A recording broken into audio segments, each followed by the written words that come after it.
Hello! Monday morning! Brunch tayo, 10:30. Kasi may pasok ako ng 12:30. Ayan, I have my, what you call this, tortang itlog na mayroong kamatis. At meron akong leftover na fried rice at hinaluan ko ng bagong sinaing na kanin at kape. Ay, inom tayo kape. Siyempre, may UFC ketchup at ang aking mga vitamins. Ayan. Ganito yung gusto kong luto sa sa torta, yung ipiniplip. Ayan, patay ng isa.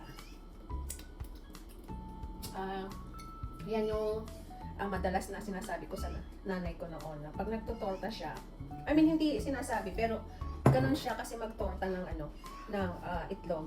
Kahit na tortang kahit na ang halo niya is kamatis, sibuyas, or yung patatas, any kind of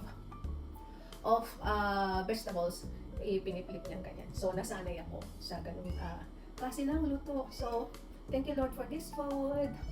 Kain po tayo. First bite. Sarap. So, kumusta ang Lunes mo guys? Usual. Monday sickness. At tomorrow, July 1, Canada Day.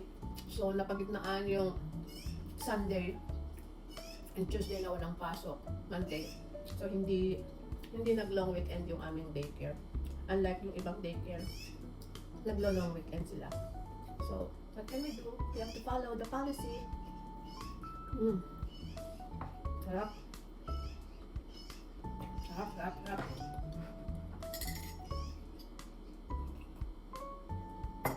Okay. Tapusin ko na itong aking kinakain. And don't forget to